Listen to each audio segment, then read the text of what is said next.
Welcome to the Triangle Spotlight on WQBQ 1410, the voice of Lake County. Get ready to meet some pretty interesting people who are doing surprising things. And now, your host, Suzanne Lynn. Well, our guest today is Mark Griffiths. He's a client partner at New Leaf Training and Development. Mark heads up the East Coast office in Orlando, and he has over 19 years of experience in the staffing, the training, e-learning, and employee development space.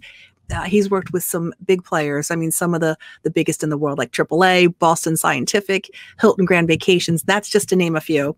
He's all about creating and delivering high-impact blended training solutions used to attract, to develop, and retain, which is so important, retain talent for organizations.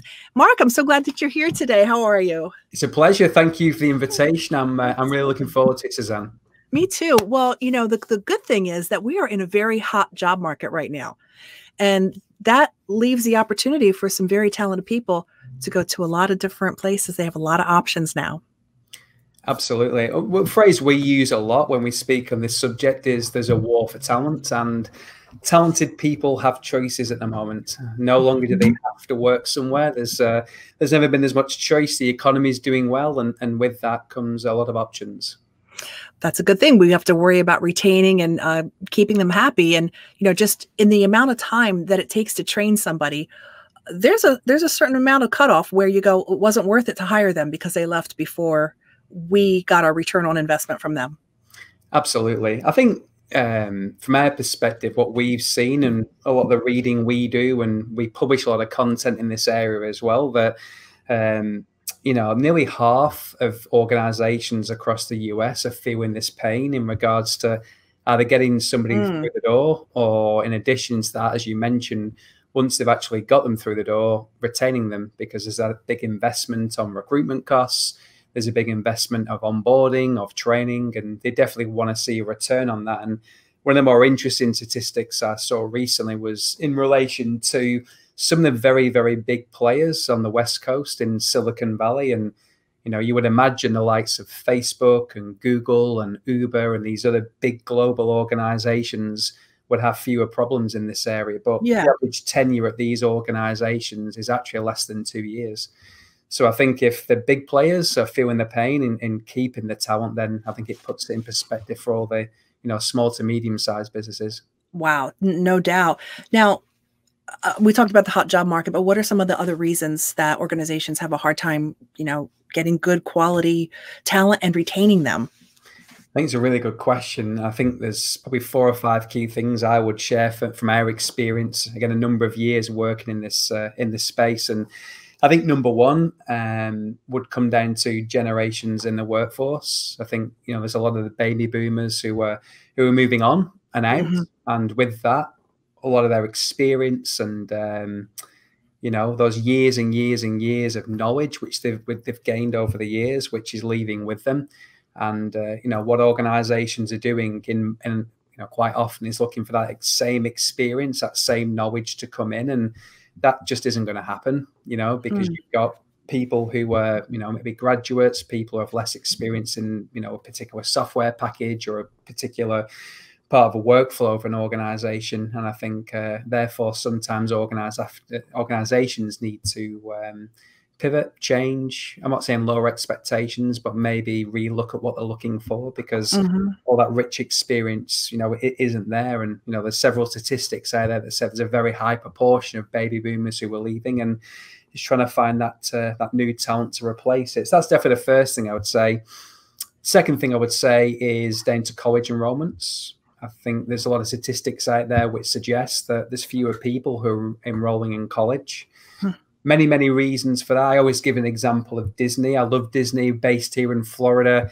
You know, we go regularly there, and you know, I know a lot of people who would love to work for the mouse who wouldn't. You know, such a great organization.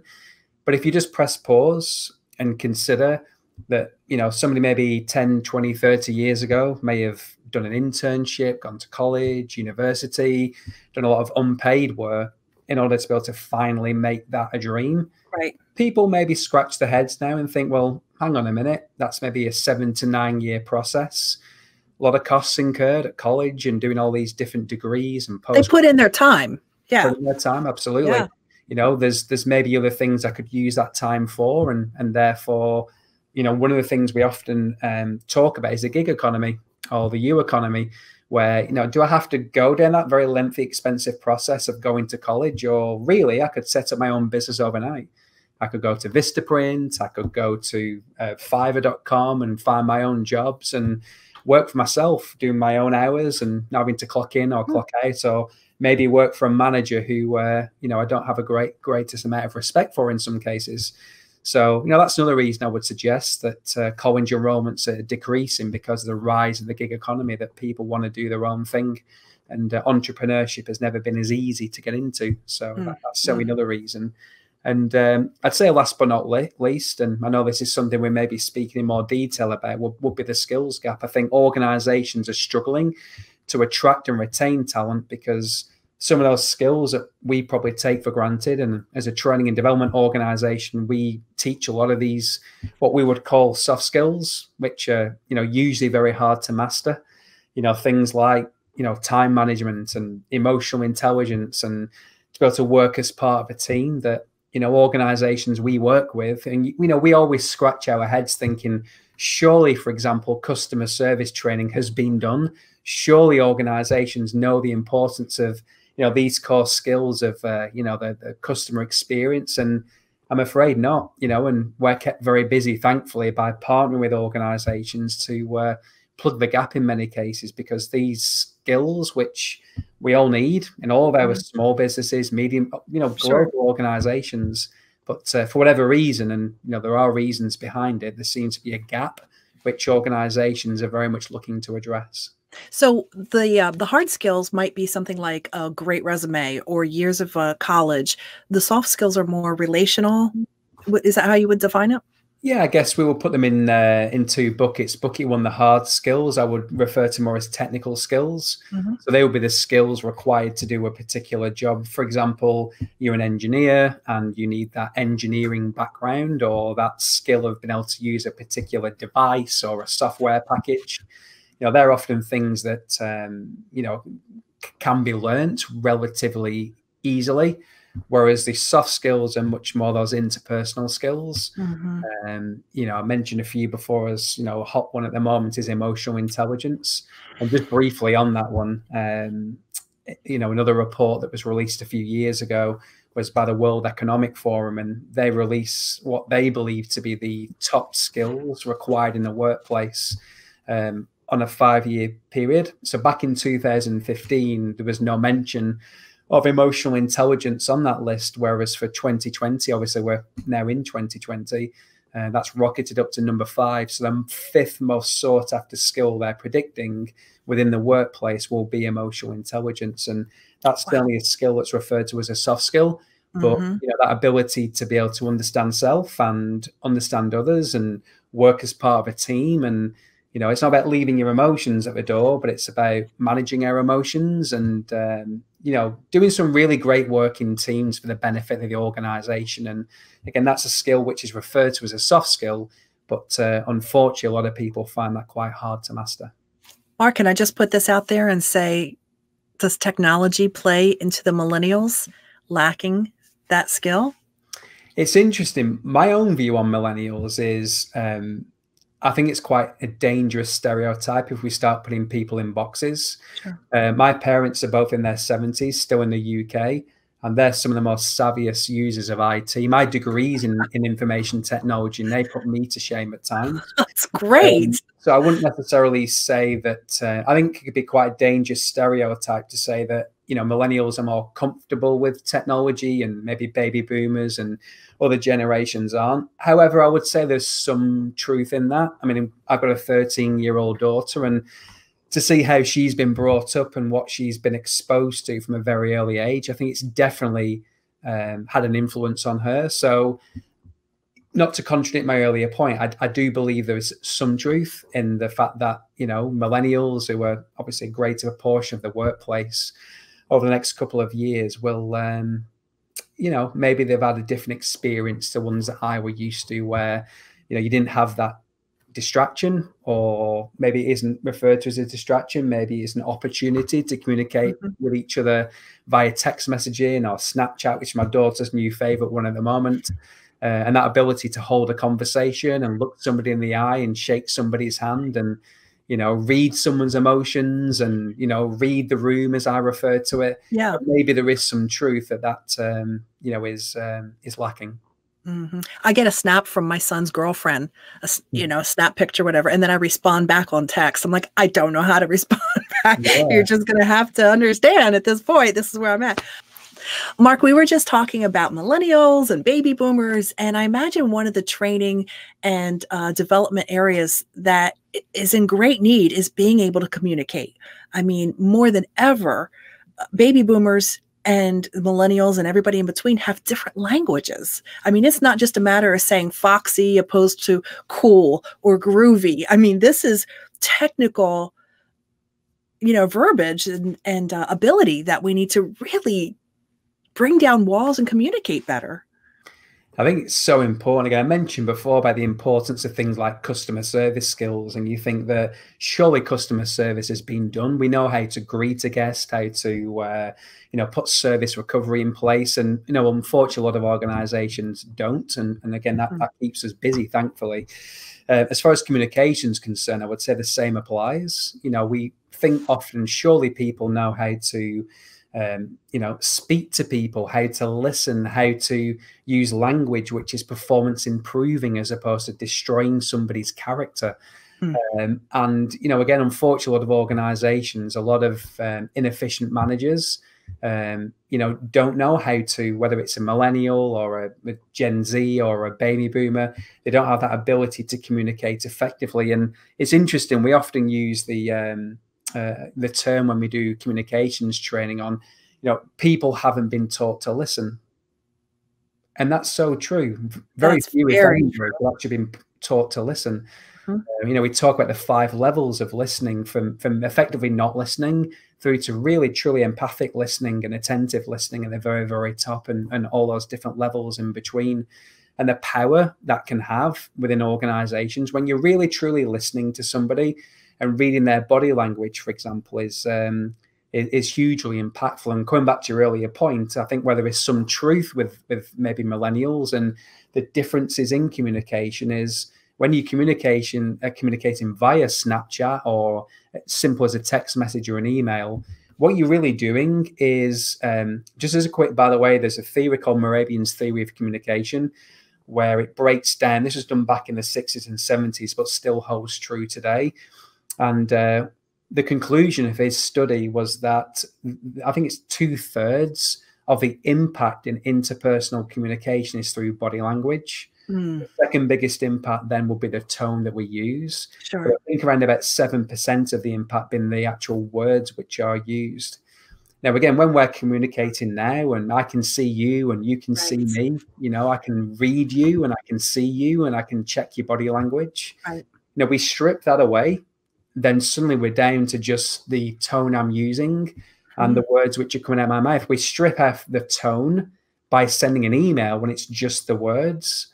That's when a lot of conflict can occur, because it's, how do they mean that? And why do they put 2 exclamation marks there instead of 1? Are they angry with me? Why are they yelling? Why is everything in bold? Yeah, exactly. Why is this in caps lock? And so, you know, I think that's definitely a factor in why there can be conflict within organizations with the increased use of technology. You know, I see what you've done with these, I mean, big national and world companies. And I think, gosh, if we could take some of this and bring it home and use it with our family, listen better with our family, communicate in person more, maybe bring the dinners back around the table so we could talk, that would change things a lot. It sure would. And I think, you know, in addition to listening, I mentioned briefly the use of language as well. And I think one thing that, again, you know, we see a lot of in not just organizations, but I have to remind my wife at times, sometimes, where she'll say something like, you know, I'll try to do that, or I should be able to. Well, that's really non-committal language, and it allows us to get out of doing something. Right. It leaves it loosey-goosey. Yeah, you know, we're at the start of a new year. Let's set ourselves a target of, you know, I can, you know, I'll commit to. You You know, that use of language is so powerful when we're talking to people. And, you know, what it does, it helps us form our personal brand. We talk a lot on personal brand, and it takes 2 or 3 interactions with somebody who says, I should be able to, or might be able to, and as a result doesn't do it. And our, you know, mindset of that individual can change significantly. Whereas, you know, our personal brand should be one we're proud of. And, you know, when we leave the room, we want people to say that, you know, this guy's super reliable. He does what he says. You know, if he can't do something, he'll tell you straight, and he'll give you a reason why that can't be done, or give you an alternate time that it can be done by. I think, you know, when we're setting ourselves these aspirational goals for our new year in 2020, you know, listening very much is one. Really, truly listening to people, the body language, the words, the tone, but also the language that we're using. We very much see this in the organizations you mentioned before, where, you know, there can very much be gaps with that, and it forms a culture which can, you know, ultimately has a lack of trust. And I think, you know, we need to be able to trust people in order to be able to do our very best work. You know, if there's people that are listening that are owners or managers of businesses, a lot of this starts at the top. Your people can't know unless they've been trained, unless this has been brought to light. So what would be a good introductory course for a business manager or owner to say, you know, I'd love for New Leaf to come in and, you know, just tweak us, make us better? What would be a good entry point? I think what we found impactful through the years is we've grown our catalog of courses. So there's now 16 different courses that we deliver, which are either full day, half day programs. And we do a lot of virtual delivery as well. And these really range from business acumen, you know, which is one of our most popular topics, in understanding how business, you know, makes money basically, and how we're all accountable for doing that. But very much in relation to what we're talking about today, as far as communication, personal and interpersonal effectiveness is, again, a very successful course of ours.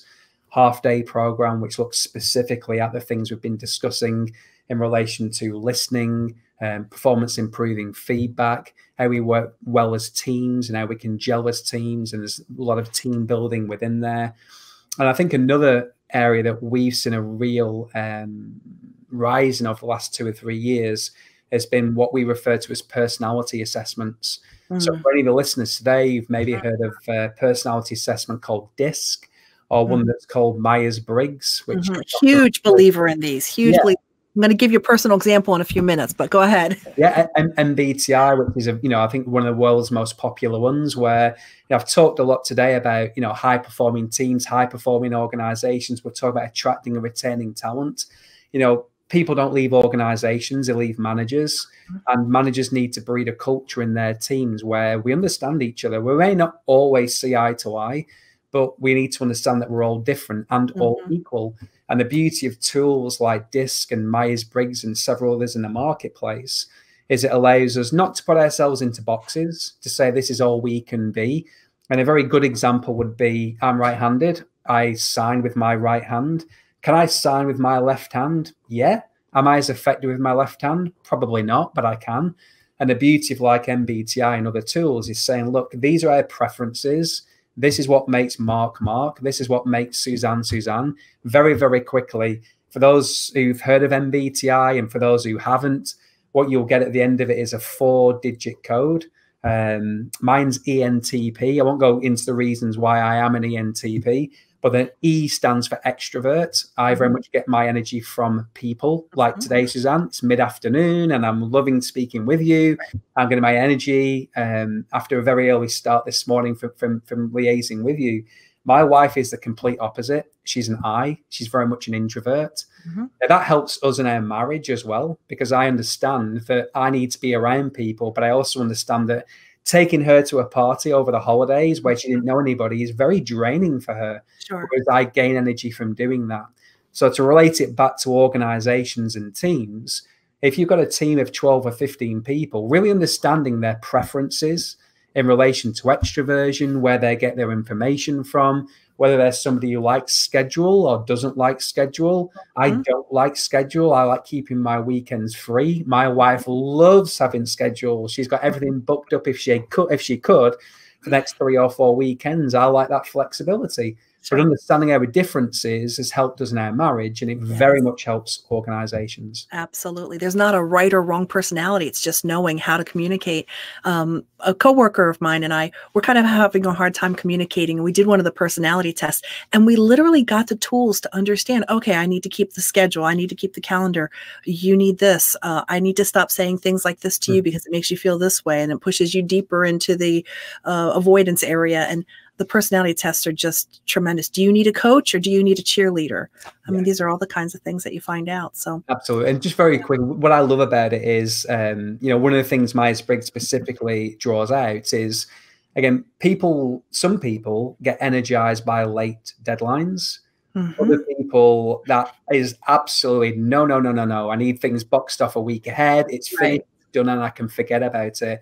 Just that small thing for a team who have got a really aggressive deadline, understanding people's preferences can be so impactful, because it may well be, again, as a team of 12, that 10 of them actually get energized by leaving the deadline till last minute and actually enjoy that pressure. Whereas the other 2 on the team might be thinking, what are these guys doing leaving the deadline? Things, and that can cause conflict. And that's one very small example of how these personality assessments can be beneficial. Well, I want to encourage you, if your business or organization or family even is having conflict, Mark is just a great resource to go to. Again, Mark is with New Leaf. I want to get the exact right, New Leaf Training and Development.